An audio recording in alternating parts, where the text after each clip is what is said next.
Bino byogeddwa omwogezi wa poliisi mu ggwanga Fred Enanga bw'abadde ku Media Center mu Kampala era ategeezezza nga bino bwe bigenda okuyambako okukendeeza enkozesa embi ey'emmundu zaabwe. Era yavuddeyo n'alaga nti ebiri mu katabo kano bijja kuyamba abapoliisi bangi ne bannasekurity abalala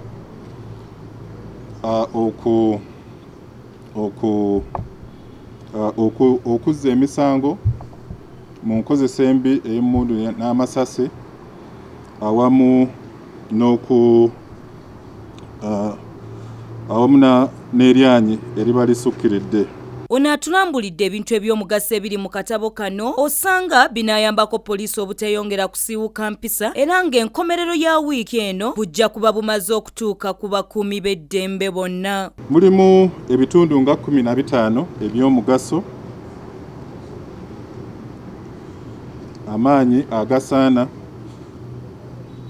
engeri gy'okozesaamu emmundu yo, emitendera omusirikale gy'alina okugoberera, n'engeri gy'osobola okufulumyamu essasi,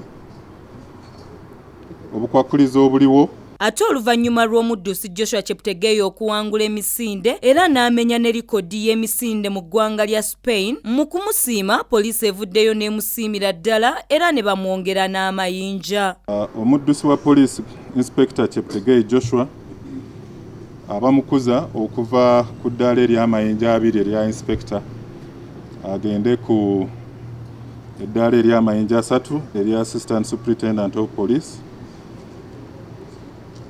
Kino ssenkagale wa poliisi ate nga chairperson w'akakiiko kano akakulu aka poliisi yakirangiridde ku Lwokusatu olwa wiiki eyo era n'alyoka alagira n'ekitongole ekya Logistics and Engineering okumukwasa double cabin. Ono era alaze obwennyamivu eri abasirikale ku lw'abaana b'amasomero abaafuna embuto mu muggalo. Tumaze okulagirira abapoliisi baffe mu bitundu eby'enjawulo nti bafuna abaana bano abazze n'okwemulugunya kwabwe balabike nga babawa obuyambi n'okukola okunoonyereza kwabo abagezaako okubayeeyereza n'obutabawa maanyi kuddayo kusoma.